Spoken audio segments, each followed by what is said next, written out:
SS. In 2020, I was invited to a hand fasting ceremony. Ahead of time, everyone attending was told that a circle would be cast as part of the event. I want to be clear about this. I do not care what anyone's religious or spiritual beliefs are. People are free to believe whatever they choose. I simply did not feel comfortable standing in the middle of a circle myself, and I thought it was rude that we did not have a choice about whether we wanted to be in it or not. I attended without saying anything, but I was not going to step into it without feeling that I had some form of protection with me. I bought a St. Benedict's cross and had it blessed. I bought it because over the years I had seen, read, and heard many references to crosses like that being blessed and used for protection. That was the reason. It was not dramatic. It was simply something that felt right to have with me. During the ceremony, the woman began speaking. At one point, she instructed everyone present to call in their deities, whoever they might be. At that exact moment, I looked over at my boyfriend, who was standing on the opposite side. I reached inside the neckline of my shirt, grabbed the cross, and held onto it. I prayed quietly, asking God to look after both of us. As soon as I touched the cross, every candle involved in the ceremony tipped over. My boyfriend looked directly at me, his eyes wide, fixed on my hand as it rested at my chest. The candles could not be made to stand again and had to be physically held upright for the remainder of the ceremony. No one said anything about what had happened. I'm sure they were not watching. My boyfriend spoke about it afterward because he saw it happen. The event continued as if nothing unusual had occurred. I simply observed. I have thought about that moment many times since, not to explain it away or turn it into something bigger than it was, but because it happened exactly as it happened. Some experiences do not need interpretation. They only need to be told honestly. Some experiences defy explanation and remain exactly as they were witnessed, unresolved moments that linger in memory long after they occur. Whether they are eventually understood through science, psychology, or something not yet discovered, the fact remains that people continue to encounter things that challenge their understanding of reality. Chapter 3, Anomalies in the Sky. September 2022 by Dakota Dudgeon. In September 2022, at approximately 9 o'clock p.m., on a clear early fall evening along Route 28 between Herkimer and Middleville, Dakota stepped onto the deck to stargaze for a school project. The air had turned cool in that early autumn way that makes you aware of your skin.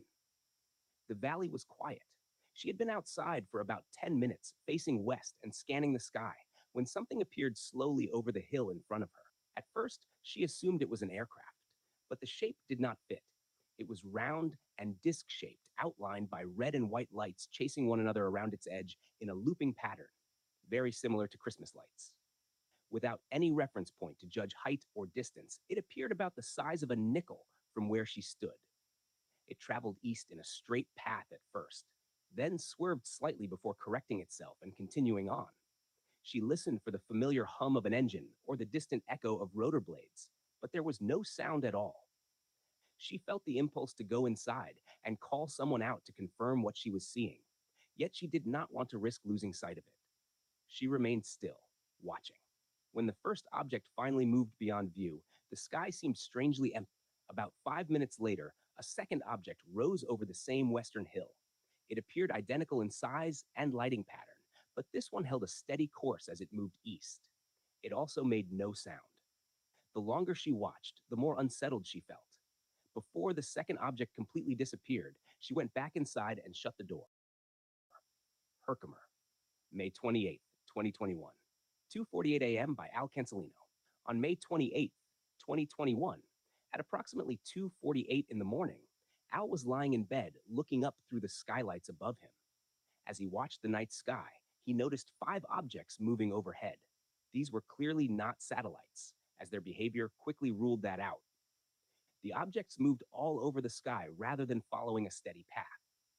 Al continued watching as the objects shifted positions, and then another object entered the area. This sighting occurred in the Herkimer area. Another woman in the area, by the name of Alba, also saw the objects and was able to capture them on video, which she later posted on social media. Of Ohio, summer 2000, by Joe and Stacy Z. The town of Ohio is generally considered part of the broader Mohawk Valley region.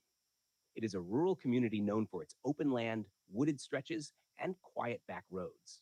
In the summer of 2000, Joe and his wife Stacy were living in a cabin there on a large piece of property surrounded by trees. It was a peaceful setting, removed from traffic and noise, and nothing about the location suggested disturbance or unrest. Joe began experiencing difficulty sleeping. He would wake in the middle of the night without understanding what had pulled him from sleep, and he would lie awake in the dark for long periods of time. The room would be still, and there would be no sound to explain the interruption. He attributed it to stress and attempted to dismiss it. Several months later, Stacy also began struggling with insomnia, though neither of them initially considered that their experiences might be connected. One night, Joe woke with the distinct sensation that something was present in the bedroom. He did not immediately see anything unusual, and after scanning the room in the darkness, he eventually convinced himself that the feeling had been part of a dream. He forced himself back to sleep. A few weeks later, he woke again during the night. This time, when he opened his eyes, he saw figures in the room. He later described them as roughly the size of children, with light grayish skin and large eyes. There was enough light in the bedroom for him to see them clearly.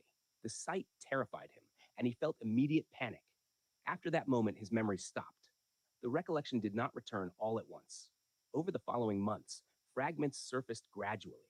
When he finally shared what he believed had happened with Stacy, she responded strongly and later sought the help of a hypnotherapist to explore her own experiences during that period. Joe refused to undergo hypnotherapy himself. Stacy has never disclosed what was discussed during her sessions. But after those appointments, she began experiencing severe anxiety attacks. Within a relatively short time, the cabin was placed on the market. They moved out of state and did not return. Jordanville, 1982, by Sue Slabe. In the fall of 1982, at approximately 8 o'clock p.m., Marilyn was driving on a back road in Jordanville with her 13-year-old daughter, Sue. The night had fully settled in, and the rural darkness felt thick beyond the reach of the headlights. The road was quiet and empty. Marilyn glanced upward and saw a round disk hovering in the sky roughly 200 feet above them. Colored lights circled its perimeter in a chasing pattern, one following the other in steady rotation. She slowed the car and said, "Oh my God, look at that," before pulling to the side of the road. From where they sat, angled slightly beneath it, the scale became clearer. It was enormous, far wider than any conventional aircraft. Sue later compared its width to that of a shopping mall. At the center of its underside was a concentrated orange glow that illuminated the structure above it, just enough to outline its mass against the dark sky. The upper portion blended into the night, but the glow and revolving lights defined its shape clearly. What stood out most was the silence. There was no engine noise, no vibration, and no rush of air. The car did not shake. It simply hovered in place. They remained parked for nearly 10 minutes, watching. Eventually, Marilyn decided they needed to report what they had seen and drove away so she could contact Griffith Air Force Base. On the way home, she told Sue not to speak about the incident, explaining that people would think they were crazy. West Winfield, summer 1978, by In Memory of Howard Fenton. In 1978, at approximately 7 o'clock in the evening, Howard was driving his Packer garbage truck east along US Route 20 through West Winfield. The road was dark and rural, bordered by open land that left the northern sky unobstructed. As he drove, he observed a disk in the sky to the north. The object was moving slightly in a steady, controlled manner rather than remaining fixed in one position. The craft was distinctly round, a defined disk with lights traveling around its outer edge. The lights moved in a continuous circular sequence along the rim. As he continued eastbound, the object shifted direction and moved toward him. He reduced his speed and watched it approach, noting that its movement appeared deliberate and responsive rather than random. The disk then passed directly over his truck, close enough for him to estimate its altitude at roughly 400 to 500 feet, although nighttime distances can be difficult to judge. After crossing overhead, the object's motion settled briefly, and it accelerated away at extraordinary speed, disappearing from view almost instantly. There was no gradual climb, no visible arc, and no fading into the distance. The sky above West Winfield returned to darkness, as though nothing had been there moments before. Ilion, summer 2007, by Bob Gayhart. In the summer of 2007, Bob and his girlfriend Kay were coming onto the overpass and turning into Elion. As they reached the top, Bob looked up and saw a silver cigar shaped object in the sky. The back end faced toward Frankfurt and the front end faced toward Ilion. The object was metallic and clearly defined. It was not moving across the sky. It did not drift or change direction. It simply remained stationary. Bob continued watching it as they came down from the overpass, turned onto Otsego Street, and then towards Central Avenue. Kay did not see it because she was focused on driving. He kept his eyes on the object until it was out of sight. Little Falls, 2020, by Sharon T. On June 19th and 20th at approximately 9:30 p.m. on Shoemaker Road in Little Falls, a woman stepped outside to let her dog in from his last trip before bed. The dog had been barking. As she looked up toward the sky in the direction of the Mohawk area, she noticed three lights moving together. At first, she believed they were three separate objects. They were spaced close enough to be noticeable as a group, yet distinct enough to appear independent. She said it was difficult to determine the height, though she estimated they were a few hundred feet up. As they moved closer, however, the spacing and motion made her reconsider. The three lights maintained a consistent relationship to one another and appeared to move in unison. From her vantage point, it began to look less like three individual lights and more like lights attached to a single object. The craft, if that is what it was high enough that she could not make out any structure. It was simply too far up and too dark to define clearly. The lights continued across the sky and eventually moved out of view. The following night, June 20th, she went outside intentionally around 8:30 in the evening and sat down before it became fully dark. She remained outside for about an hour and a half. Later, after night had settled in, she observed something again. This time, she described 7 smaller lights higher in the sky. They were not spread across the entire horizon. They remained within the same general area, close enough to be considered part of the same activity. The lights darted and shifted direction in ways that did not resemble a single solid object moving steadily from one point to another. They changed direction quickly and independently, yet stayed within that same confined section of sky. When she attempted to photograph them, the images did not capture what she was seeing with her eyes. The pictures appeared as ordinary points of light, resembling stars. Whatever motion she observed in real time did not translate through the camera. 2008, Bob and his brother Chris were on Jerusalem Hill Road between Clayville and Cedarville when they observed a glowing object moving across the sky. Bob described the object as a bright ball that appeared to be descending slightly while traveling through their field of view. The light was intense, but it also carried a noticeable blue, green, purple hue within it. The object was moving extremely fast. Bob said it traveled so quickly that there was little time to study it before it continued across the sky and faded from view. There was no explosion and no visible fragmentation. It simply moved rapidly through the sky as a single glowing ball until it was out of view.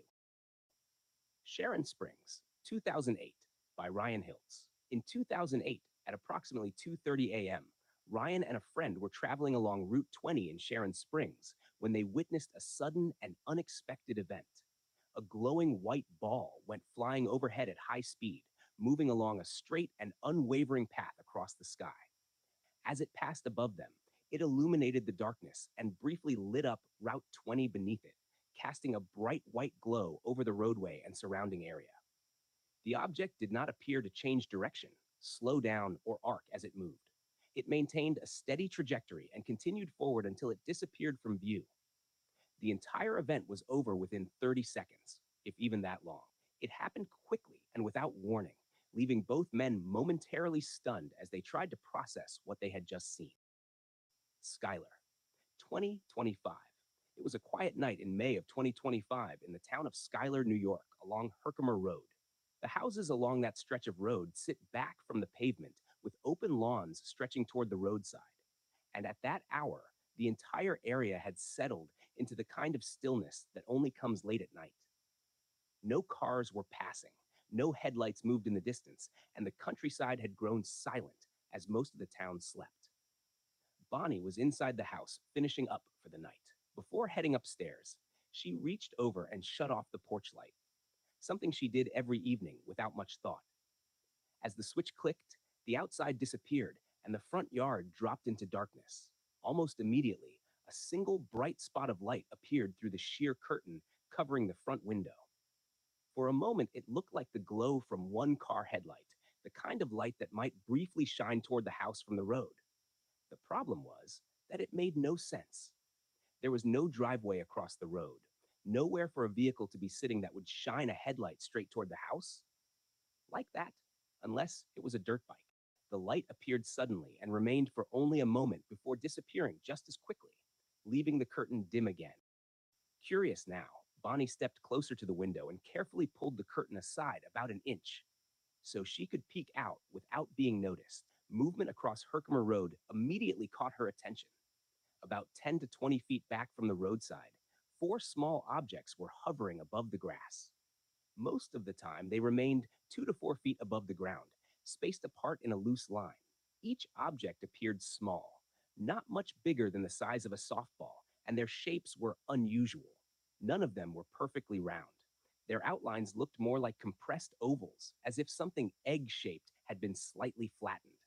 Every so often, one of the objects would suddenly turn on like a bright light, becoming clearly visible for a moment before switching off just as quickly, like someone had flipped a light switch. Sometimes one would light up. Other times, two might appear bright at nearly the same moment. The light never stayed steady and never faded gradually. It simply appeared and disappeared. Silence surrounded the scene. No buzzing, humming, or mechanical sound drifted across the yard.